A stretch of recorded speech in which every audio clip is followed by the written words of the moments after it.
Okay, like this, it's a little bit still in the preview mode, but I think like this, it's perfect. I can also see the rest of the participants. Okay, so let's start. Yeah, possible directions is maybe a title which says everything and nothing, but it's for us, it's always about decision, and yeah, there are possible directions, and we try one of them. Yes, and what is we is basically a team. This is here in our space where I'm sitting now, and this is the front space, which is also our meeting spot, and it's a team. And as you see, we like to build models, but also we have this nice space on the ground floor of a larger housing complex, and it's very lively area. But also very neighborhood kind of feeling. And we also like to do a lot of events here and use this space not only for like drawing or working on the computer or building models, but also for events, lectures, discussions, exhibition, all these kind of things. And this is also important for us. Yeah, this is one image I find somehow interesting to show this at the beginning, also to give a little bit of a framework. This is one image, I think one of the first weeks of my architecture education. One professor showed this image to me also to show different approaches. And and on the left, you see Mies van der Rohe standing in front of the construction site of Farnsworth House. And on the right, you see the Eames, Charles and Ray Eames, on their own construction site for their private house.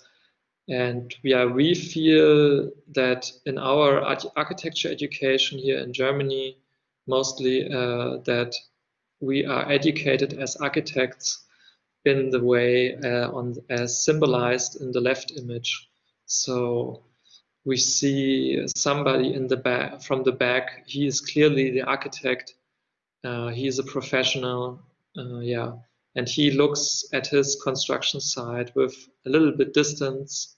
It's like a perfect construction site, and yes, of course, it also, yeah, he has the code, so he comes straight from the office probably, and yeah, and on the right, in position to this, on the right, you see the Eames like balancing on one of the beams of their structure, very lightweight, and they're kind of waving to us. And it seems, yeah, a little bit like also like a risk. So they are taking a risk in climbing up there, and then they're even taking a risk waving to us, and they seem very happy. And of course, it's their own house. So it's also different kind of connection they have to their architecture. And they are not like purely architects as the Eames, or also not purely like furniture designers as the Eames did a lot of nice movies and like exhibition design. And they are also like part of this project. And we feel here in the atelier that kind of we come from this left Mies van der like world, and this is what we are trained and educated in, and somehow we try to make a progress to the right. So basically we try to become more like them, being a part of the structure and being a part of the working process, and this is what like a lot of our projects are about, where we are kind of have their own background of being trained in a certain way. The society have this expectation of us, and we always need to come back in the mind, okay, how can we be a little bit different to this and become more of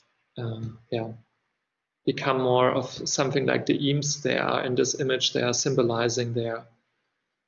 And yes, so in the next slide, and this is one, let's say, field or like one theme where we experiment and where we are engaged in.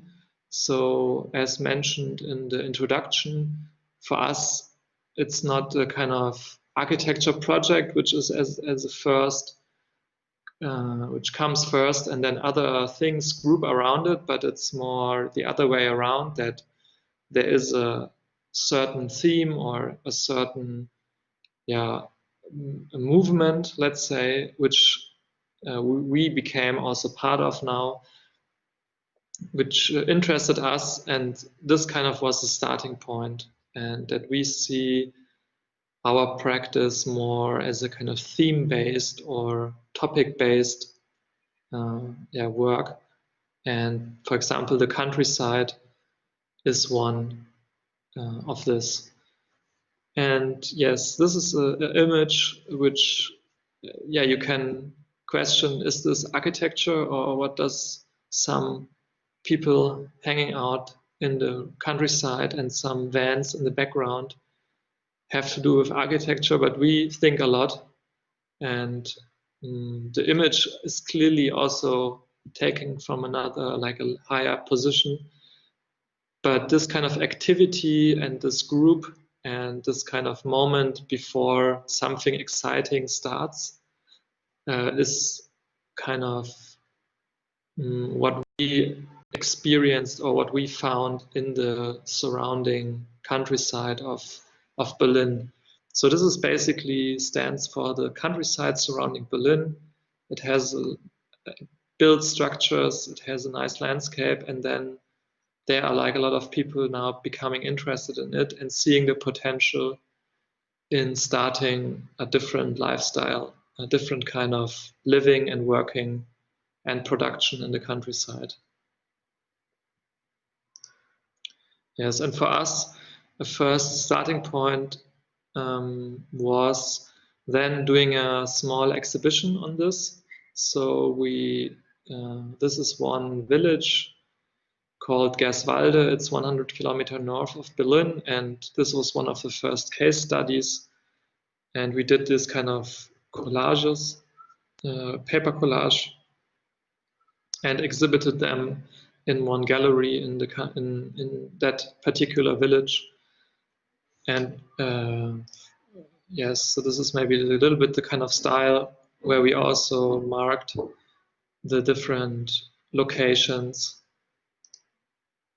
Yes. Maybe I'll go back to this slide. And of course, we did more, like we did 5 or 6 case studies of different villages or areas, locations, which are in this transformation process. And we presented them in this small exhibition and invited the kind of people who are part of these projects and started also a discussion on this movement. Yeah, so this is one village. Very, let's say, typical, like a church in the center, and then small river, some woods, and a lot of houses, small houses. But what is special about this, that it was not like a big group who suddenly entered one big building or one at one spot, but it kind of went bit by bit. So there was one house which was transformed with a gallery, then kind of film production company, then a garden with a cafe. So, and this took place in the whole village, and it was a kind of natural, let's say, transformation and addition to this with kind of new ideas and new people.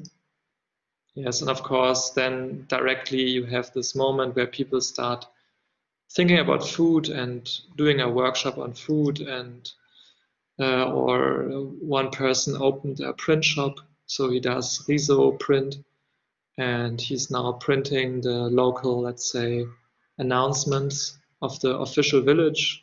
So yeah, and then this Japanese cafe, which was also an important factor why this village became important and why we also came to know about it. Yes, and then this is what kind of was one of our first, let's say, starting points, is also this kind of description of certain parts. So this is a kind of former garden nursery. There was like a manor house, a castle, and it had like a garden nursery in former times with nice terraces and also greenhouses. And there was the idea to transform this by the new owners of this area, of this location, let's say. And we, together with them, developed a kind of master plan of how this transformation process could be designed. And for example, there was the idea to have in this building a kind of shop with the connection to the street. There was a big permaculture garden already here on the terraces. There was the fish smokery here and the bar. And now, like, bit by bit, these things actually come into reality. So 2.5 years ago, I think the Japanese cafe moved in here. Last year, we built this stage you will see later. Yeah, this guest house has been transformed, like this main house, let's say, has been transformed into a guest house. Let's see. Yeah, this is, maybe you get a little bit better feeling for the structure here, or for the existing structure. And this is the greenhouse, which became the Japanese cafe.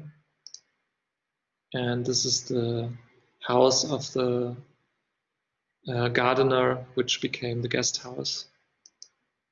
And this is the kind of shop house on the street, which is currently under construction. This is an old picture. Like, since 2 weeks, actually, this space here is opened as a shop.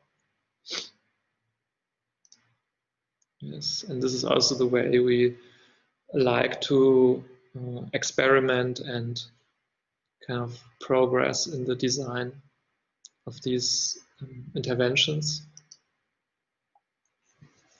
And this, for example, is the stage. So the owners, they like to open up this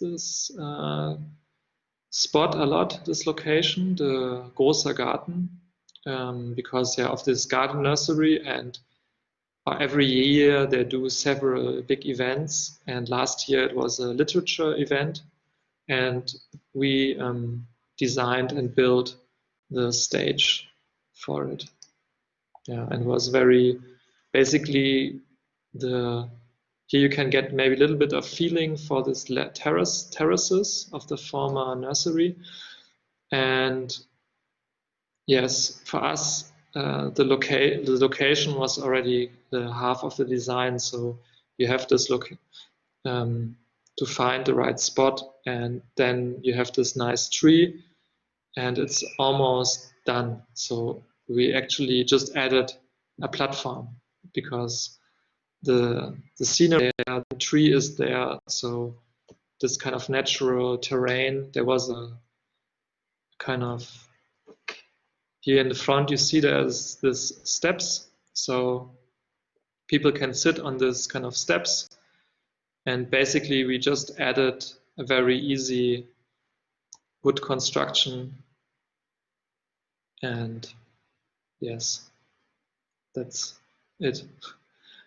So yeah, maybe this is now a good moment, maybe to start. Maybe if there is a question, yeah, or the feedback. Yeah, actually, more than a question, it's a thought, you know, because it's almost inevitable to think about what you say and compare it, or to think about what happens here in Buenos Aires. And I was thinking about how we work mainly in the cities, and how is the two things mainly about the countryside. The first one is the relationship between the architects and the people from the countryside. Because sometimes we think that we have to work in the cities, and probably here in Argentina we are educated as well to think in the cities. At least my education was mainly thinking about lots of land within the city, and usually we are thinking about you know, maybe classic topics like I don't know, the streets, the blocks, the communication, the transportation within the city. So what happens on the countryside? And at the same time, I was thinking about you know, how many people can really get an architect to do a job, and which is our responsibility, let's say, about it. Because at least here in Argentina, and that's my feeling, at least in Buenos Aires, people from the countryside don't have like this kind of reach, you know, to the architects. And I was thinking as well about the exhibition of Rembulas in the Guggenheim in New York, the countryside, the future. So it's exactly talking about it, and it was saying exactly that 98% of the land of the earth is not full of cities. So yeah, I don't know if somebody has a particular question.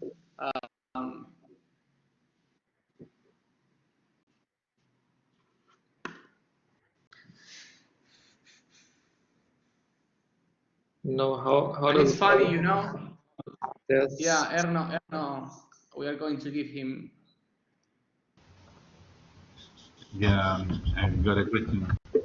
I thought, I think probably. Erno?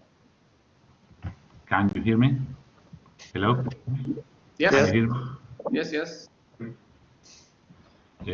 I thought perhaps in Europe, the first world, are thinking about going to the countryside, and in our countries, Argentina, we are thinking how to build our cities.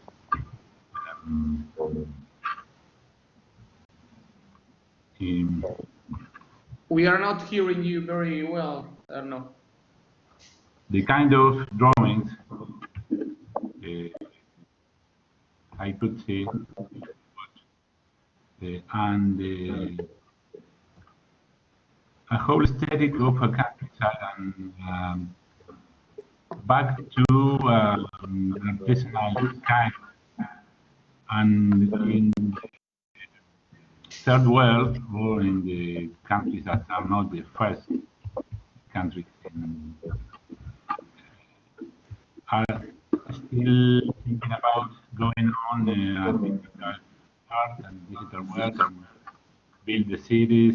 I don't know if you can understand. I don't know if it's a problem with your mic, or I don't know if everybody is listening him, but I cannot hear you very well, to be honest. Let's see if. I tried to write. Okay, maybe it's better. I will read it. Okay, we wait for your question, written question.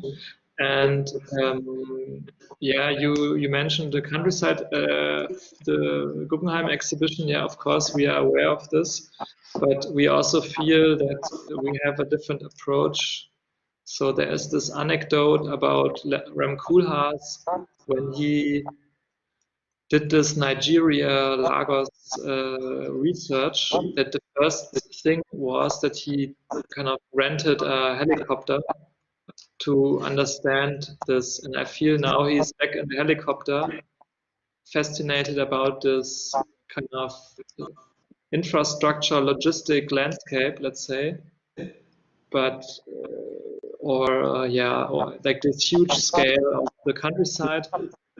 But I think we are more interested in this human scale or on the very small scale. So it's a more kind of, we have more a monographic approach. And this means we try to describe one particular spot very detailed, and then from this very detailed description become more abstract and more seeing this as also a description for many other places. So right. So what's I mean, in general, do you have the same or a different approach in regarding to a project in the countryside or within the city? yes, I think it's totally different. And I mean, of course, this is also reflected in the clients or in the kind of requests or projects. I think you need to mute your. I always get a loop. Oh yeah. Mute your when you're not.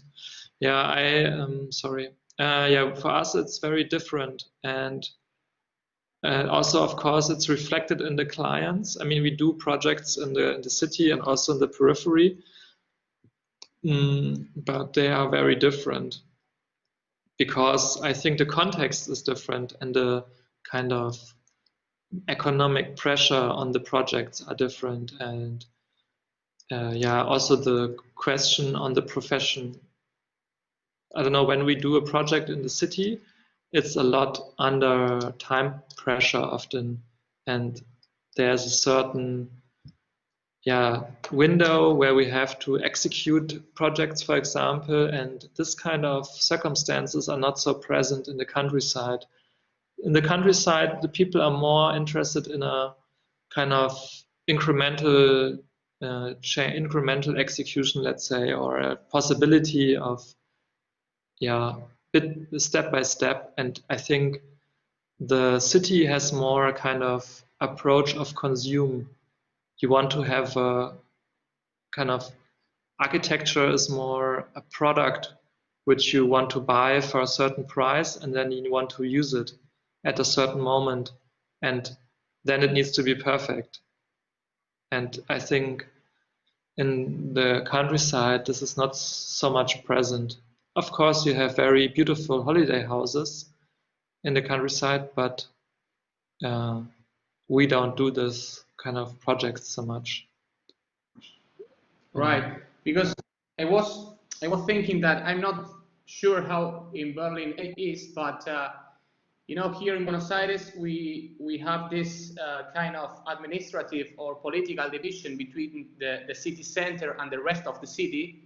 Despite the fact that the city is 13 million people, only 3 million are in the city center, and the regulations and all the governmental things that you have to follow, let's say, when you do a work, are completely different. So even the approach that you can have, at least here with a project inside a city or outside a city, is completely different. And let's say maybe you see these kind of pictures that we're showing, and you can specifically talk about the countryside, but here, if you go outside the city center, you still have very dense cities with completely different approaches, political and administrative approaches. So I was thinking about this step by step let's say, way of doing it, that that you even do it within the city here in Buenos Aires, not in the city center, but outside the city center. But still, probably it's very different from Berlin. And I was thinking as well about the university, you know, because I studied at the Universidad de Palermo here in the city center of Buenos Aires, but I've had the opportunity to go to different talks in just a couple of universities that are outside the city center, and maybe these kind of universities are studying the countryside and the relation of the largest city with the projects. But maybe it's, I don't know what's the percentage, but only a few universities are like working in these areas. Yeah, for me, it's, I think, not so much a question about countryside, division of countryside or city. For me, it's more a question where can innovation happen, or where can I make a contribution as an architect and or as a young architect especially. And I feel in our European cities, it's already professionalized a lot in the city, and basically the contribution I can do is very limited. It's a little bit like a game which is played, yeah, without us, and it doesn't need us in a way.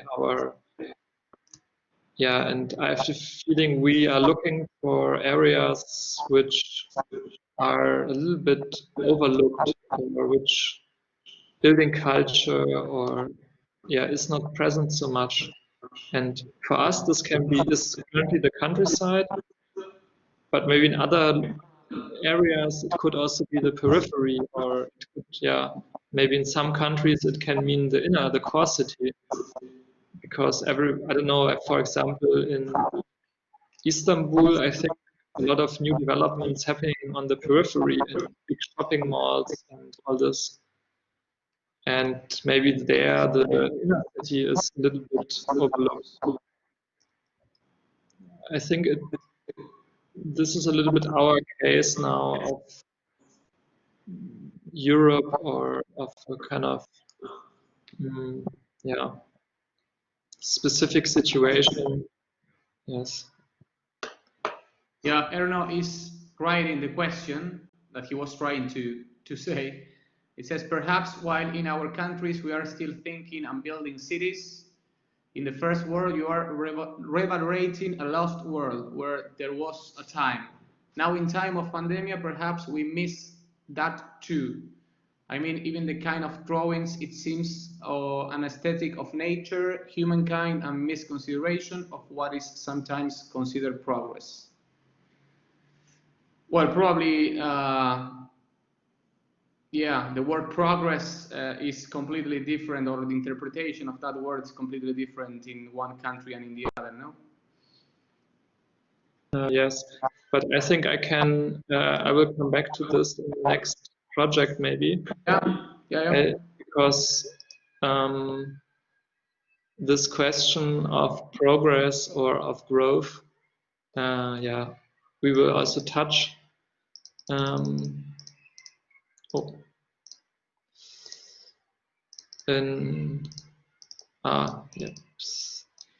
So this is a little bit a feeling for the surrounding landscape, and I also like to think about this image, or also to question us, what do we see here, and do we see kind of land, what is this image representing for each of us? And probably for the farmer or the people in the countryside, this image is a kind of crops which need to be harvested soon, and there is a kind of small tree swamp area in the middle which cannot be used as agriculture, so actually it's inefficient. And little, you see maybe a little bit on behind the forest, there's a small wind turbine. So for the city dwellers, this actually disturbs their kind of vision of the countryside and the fields. So I think this is also important to think about also historically when you go to the romantic 18th, 19th century description of the countryside or of the landscape, that it's often done by people from the city. So people from the city looking towards the countryside and telling their kind of narration. And we, yeah, from now we are also based with our satellite office in the countryside, and we a little bit try to understand what can be more kind of view from the countryside itself, and what can be a narrative. So we actually want to write or tell a certain narrative, but not from one as a city dweller, but one as a kind of inhabitant in the village, in the countryside. Yes, but and one of this, and of course there's the question, okay, how can we as architects engage in there, or maybe also engage with a project where no architect is needed, where no design commission is being kind of waiting. And this is already a kind of end result, so it's a little bit at the beginning, but it shows the end result of one project of us, which was not intended to be there. And it's a GDR housing block from, maybe I jump to the next. It's a GDR housing block, and they have this washed concrete prefabricated facades. And the inhabitants, of course, they don't like it because it's old. It's kind of there since 50 years or longer. And basically, they don't like it, and it's old for them. So, and it had this red facade from these concrete panels, so very rough, let's say. And the local housing company, they kind of put up a scaffolding, and they were kind of starting to renovate it.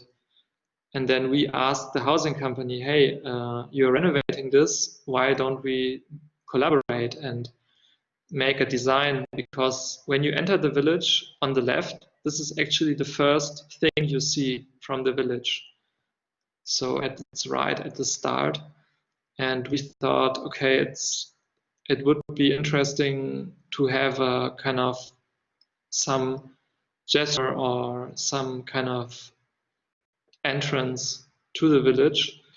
And yes, but there was this kind of problem. They started already, and we convinced them that we will make a drawing on the facade, and this kind of inside the drawing they won't renovate it, and outside they can renovate it, also to save costs, because yeah, facade design sounds expensive, but if you say a facade design is something where you basically don't do something and it already generates a design, then it's, yeah, like the same price, let's say.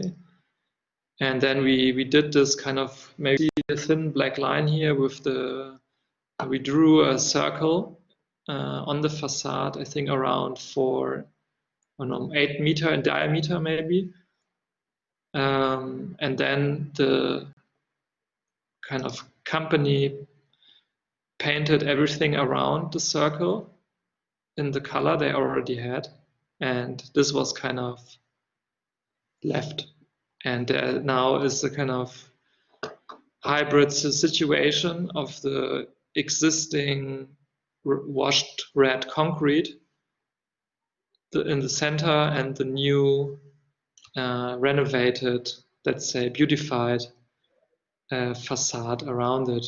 And yeah, for us, this is a kind of interesting starting point when there is, you see a potential in something and proactively push it, and at the end it kind of evolves into an interesting moment.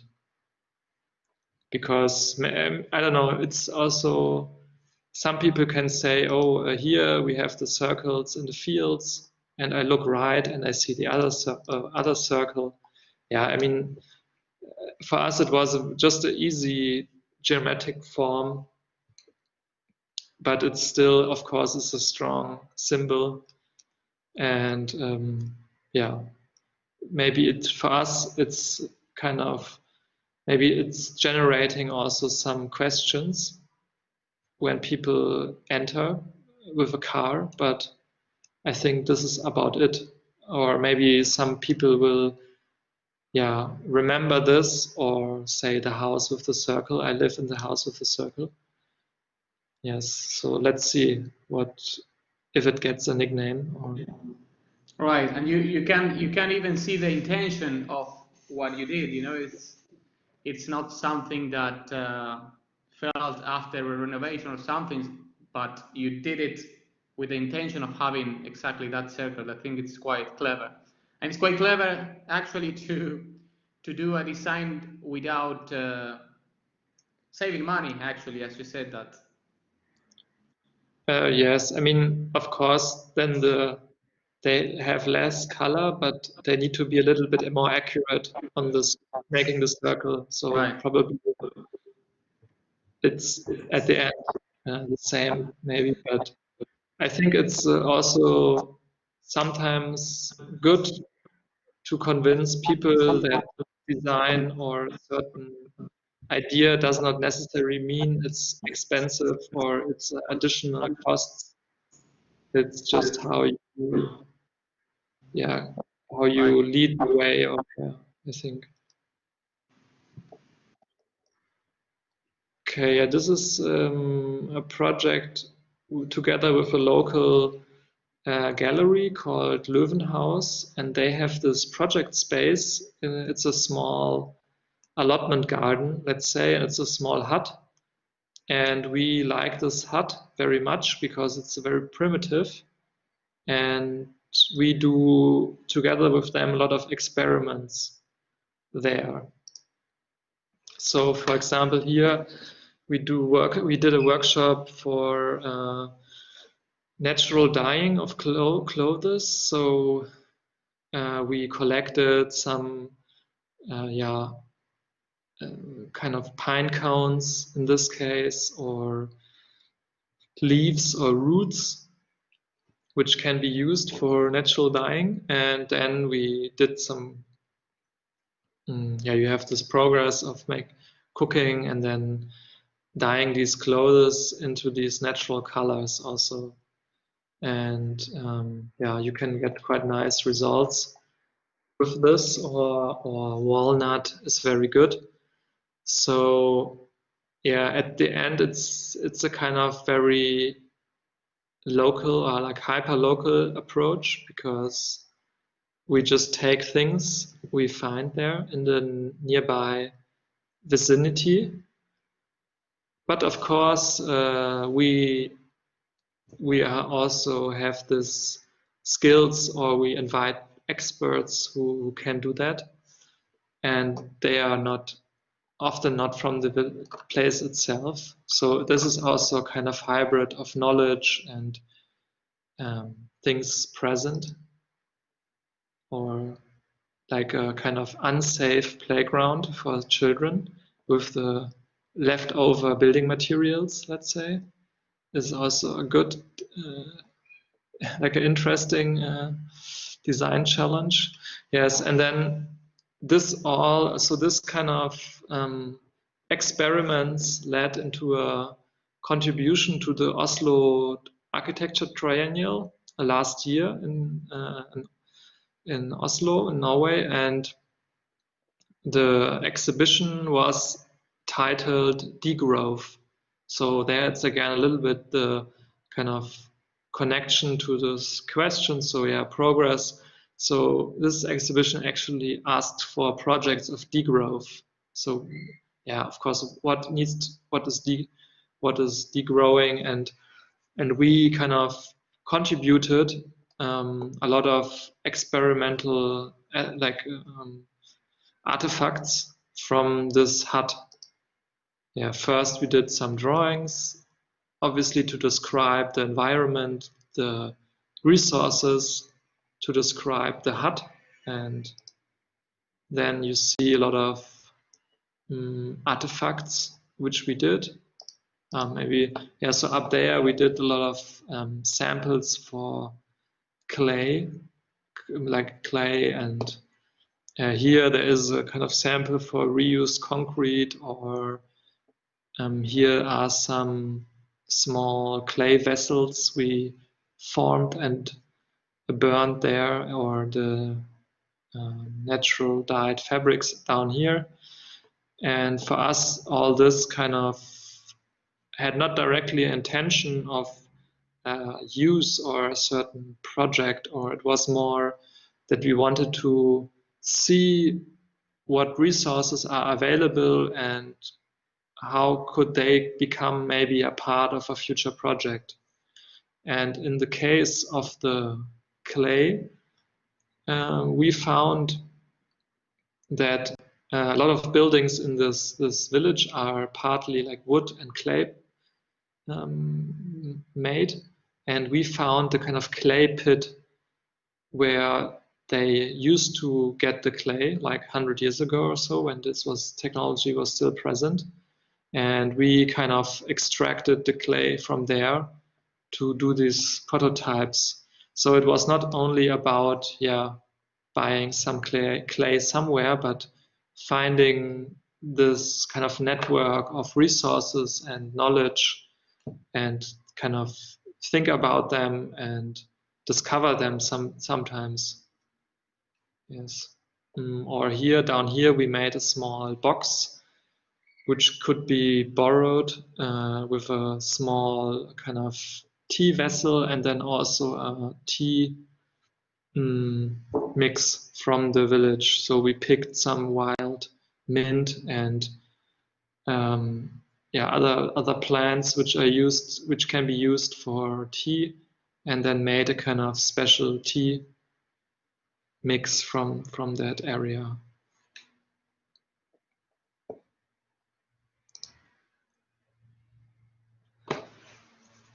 Yes, this is a little bit the kind of old buildings in the village. So on the back you see the church and one of the older houses, and this kind of structure of wood and filled with bricks. It's very typical, and also these big stones here, these stone walls, which can also work as a wall in the house. And somehow we discovered there was another small barn here in the back, and we liked it a lot because it's a kind of typical barn with this wood structure filled in with bricks, very slim. But suddenly here in the GDR, like 40 years ago, they renovated this part, and somehow it was very appealing to us, because it has already this kind of hybrid of a traditional structure with a new addition, let's say, or new replacement. And also this kind of treatment of the detailing of this construction we liked a lot, and we thought this would be a perfect place for a summer office, because it's quite small, but still it had 3 levels and it has a certain complexity.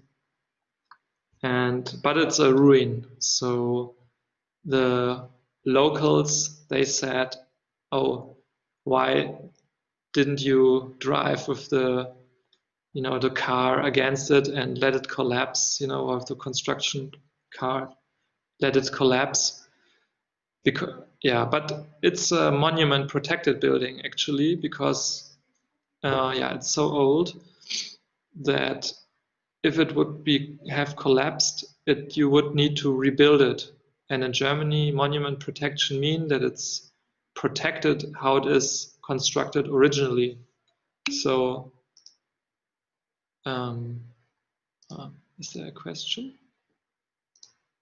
No. And yeah, this would have meant we to kind of construct it in the original state. Yeah, and for us, yeah, we thought about some way of keeping the existing and adding a new kind of quality. And for this, we came up with the concept of this kind of house in the house, and of a kind of structure which sits inside and kind of stiffens the whole construction. Yeah, this was some models we built, like 1 to 20. Normally we only build 1 to 33 at the beginning, and then 1 to 20 like part models or like section models to really study the construction.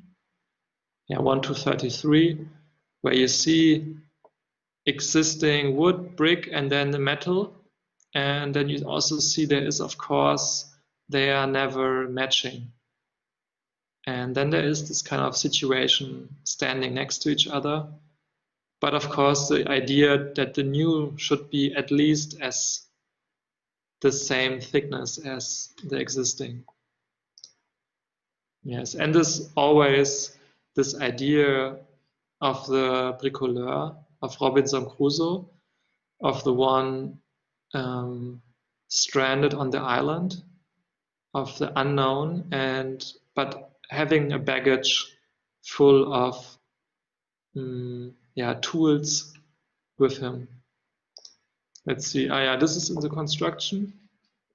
During construction site progress, and where you see kind of this situation of the insertion, or like this kind of almost like a surgeon, like very step by step, having this interior perfect metal and unperfect existing shell combined. Yeah, maybe now it's a good moment again if somebody has a question to this project or the previous project. I was thinking about basically your approach to the projects in particular, because you said that you start making models in 133 and then you go to 1 to 20. So can you tell us a little bit about your process during the design and until the construction, or do you have any kind of methodology to approach the projects? Because usually everybody in general, people start working with smaller models maybe that obviously don't have this kind of detail, but you start directly on the detail, and in that model that you were showing before, you have like a lot of information. So that's something that intrigues me. Yeah, basically now we are trying to get directly to the 1 to 20, actually. So, okay. So to start, yeah, but of the 1 to 33, of course, it's also something to have a kind of communication in between the projects. So in our atelier here, I'm not sure if you see, It's maybe difficult to see, but we have all the current projects on display and all the 1 to 33 models, and they're kind of, there is a family, let's say, of the same scale. So this is important to us. And then the 1 to 20 is now something we are experimenting with to, because a lot of our projects are directly very specific in their questions. Yes, and this we like to study in, in this kind of construction or the layering, and we need to try to understand this complexity in the models. Right.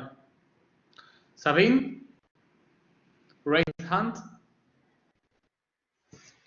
You have the microphone to speak. Yeah. I'm trying to start the video, but it seems like it doesn't work. Sorry. I think when you mentioned that you enjoyed so much this kind of primitive hut in the countryside of this gallery that you were working with, sometimes I wonder about the concept of like what is sincere or honest in architecture and what is rather staged. Like sometimes I feel maybe in the city you have space in architecture that seems more staged, and maybe on the countryside space is being built in a more sincere or honest way because maybe more to the necessities of the people. But then on the other hand, it could be also the other way around because I don't know, architecture in the countryside is maybe more exposed. But I don't know, I was wondering if you spend so much time in the countryside working also with your satellite office, and on the other side you are in the capital of Germany that is super urban with like intense complexities, is there like a way of learning from these different typologies or spaces in a way of understanding like what do people like spaces that arise from necessities in a quite honest and sincere way, and spaces that seem rather staged? If I can make myself clear, I don't know. Yeah, I think the question asked more the city or the urban space is quite professional, I would say, and the urban situation often asks for a certain professional approach in all the communication, in the way projects are handled, in the way projects are executed.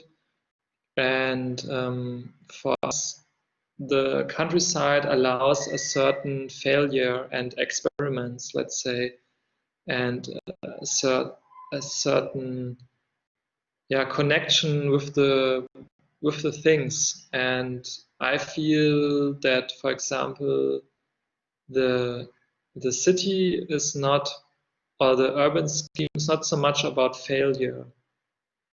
It's not about, let's say, and in the urban, in the context of the countryside, or what we experience is that it's just a space of possibilities. So I imagine like 30 years ago when people came to Berlin, or when after the fall of the border, that people came to East Berlin, and they somehow felt this kind of moment of possibilities. And maybe now it's not so extreme, but I would say at least for the German case, this is now also happening here again. Yeah. So. Yeah, well, thinking about that chance of failure that maybe here in Buenos Aires could be applied to the countryside and even to the city in some cases. Thanks, Sabine.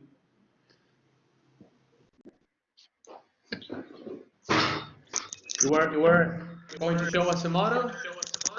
I just tried to, but it's difficult with this camera. Okay. I think. But yeah, it's just something actually was done today. So Okay. this kind of small model where I don't know if it's you can see or yeah. where it's also about having some progress of certain. It's basically a project which came out of the summer office, because it's a barn on the other side of the street, and it's very bad shape. And there's also the question how can this become useful again, or how this can be transformed into also a workshop space. And this we are like the kind of we are kind of studying the existing condition and the kind of existing situation. And I feel often it's understanding the existing condition is already half the design for us, or half our work, or like a lot of our work is already understanding the context. And for us, the word context implements a lot of aspects. It implements, of course, the built form and the social form, or it implements if there's already a building, this is a certain type of context, or if there's a certain emotional or connection with the people who live there with this plot. Yeah. So often we have the feeling that the plot or the building already kind of gives a direction in the design or in the kind of approach to the building. So we try to be a little bit not imposing too much our own ideas, but understanding already the logic and the intelligence of an existing situation and the existing context. So. And how is the connection between these buildings and the people that reach you? I mean, on the previous project, you said that it was not a commission, that you just went there and proposed the circle and the facade. But on the other projects, how do you get to this kind of projects? Because usually you're saying that there is something, I don't know how exactly it is in Berlin, but here you have the chance to get new builds, because I think that we are still like in this situation of a lot of things to do, despite the fact that a lot of the city it's already built. But a couple of weeks ago, we have been talking to some friends, and they were exactly saying about this kind of completing, let's say, or using the left spaces within the city to create like new small additions. But how do you reach these people, or these people reaches you? I mean, I would say through presence, let's say, and that we are that we are looked, or that we kind of out of our own interests came into some niche, let's say, because there are not so many offices in the countryside, that it somehow through the presence. So now we are there every week working, and of course talking to people and being present there, and of course this kind of makes a connection to projects, that to a kind of on a personal level. I would say it's a very personal level. So we basically stopped doing competitions, for example, because we feel it's not that we can contribute something there. or that this kind of way of doing a project is is interesting for us. So I think this really depends, but in our case, we try to focus more on this specific profile. For now, we are becoming more interested in small public buildings. And in Germany, it's super hard to get public permissions because you have to have a certain reference list, and basically it's a very big kind of application process. And we now have been commissioned to design a small community center, and I think this was also connected that we brought some new ideas into the design and some new ideas to this project. Yes. Okay, and now I come to, I think, the last two slides, and this looks a little bit on this question. So I basically now talked about one village.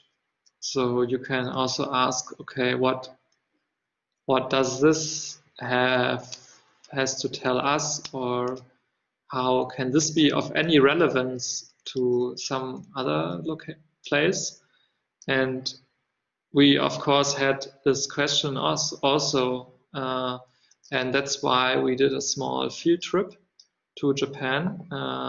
You see here the Japanese islands, and down here there's one big, very rural island, and we started the trip here in Osaka, and then we went to Kobe and here Onomichi, to the islands, and then to Kamiyama.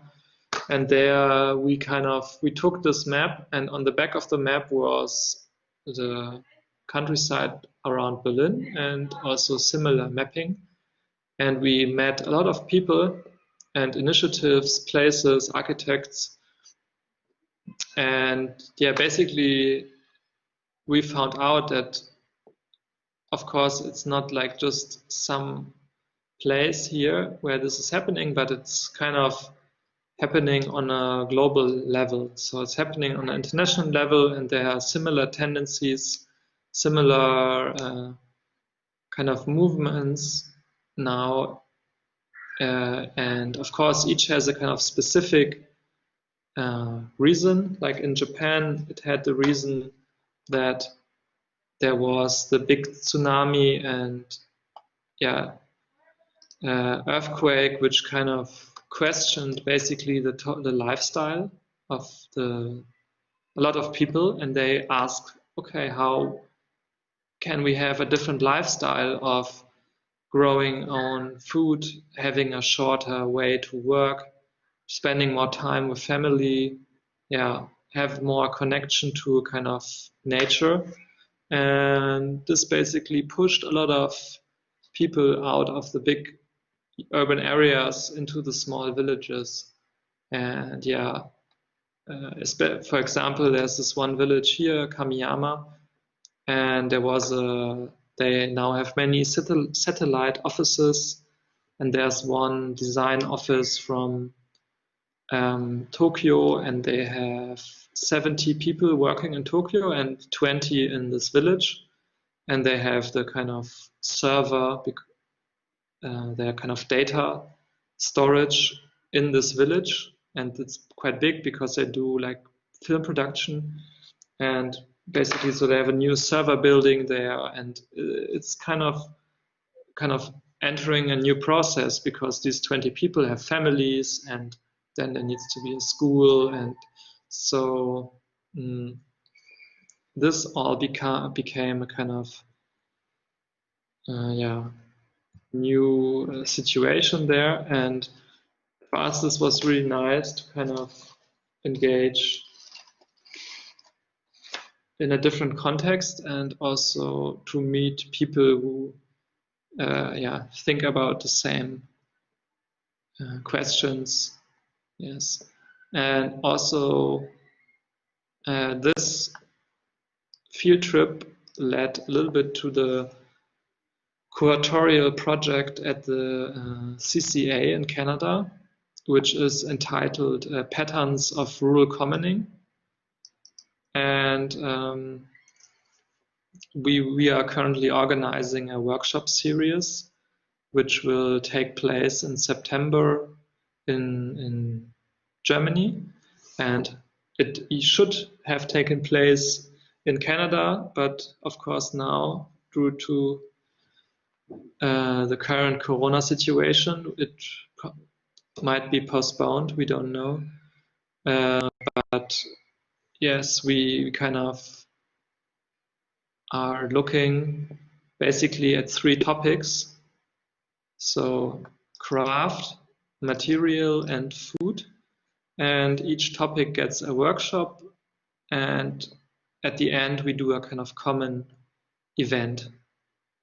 And basically, it's touching upon a lot of topics I've just mentioned in the talk, but tries to transform them into a kind of workshop format, which the participants can somehow experience these patterns, as I would call them. So it's not something which only happens in the countryside of Germany, but it's a kind of pattern reappearing in Canada, in Japan, in France, and probably also in Argentina.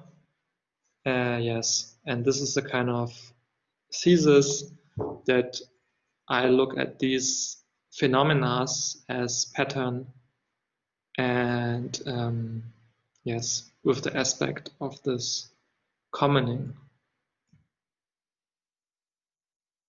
Okay, so thanks for joining, and I'm of course happy to have some more questions from your side.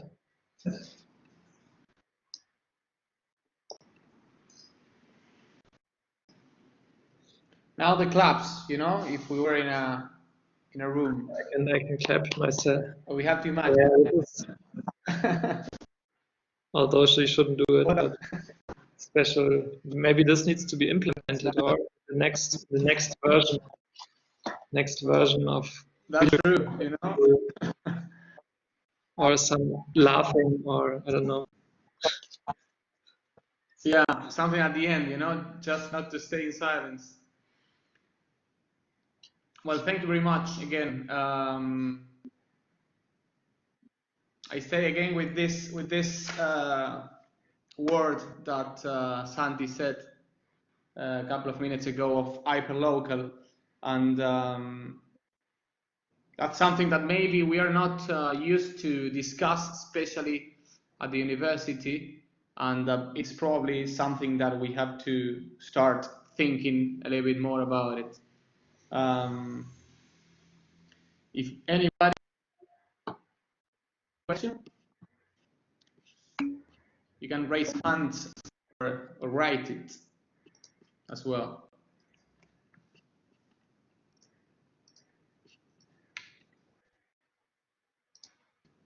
Sabine, again.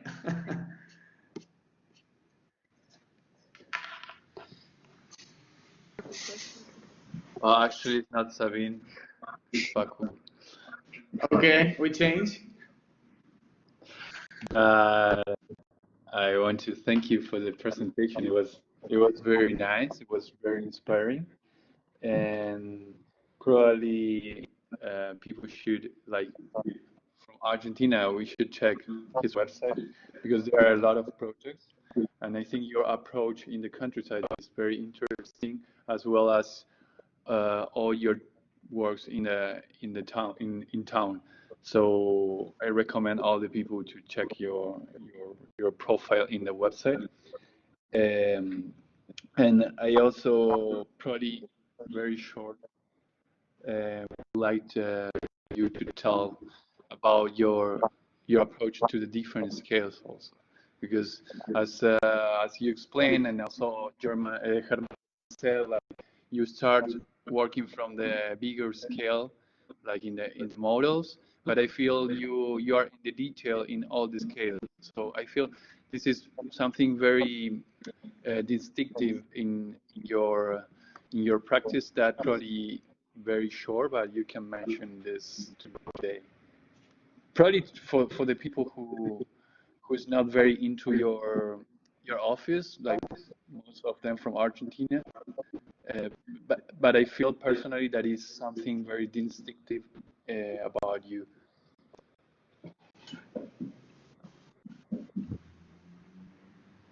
Yes, I think what I did when I was a student, I did a workshop at Krishna Doshi in India, and yeah, I remember like he was giving a lecture one time, and he was referring to his projects not as buildings but as environments. So, and I really like this kind of way of seeing it, that it's not an object-based view on a kind of piece, like a kind of masterpiece, let's say, but it's a kind of he especially is, he thinks a lot about the environment and the kind of surrounding, and it's basically, he includes a lot more than just the building itself into his kind of way of thinking. And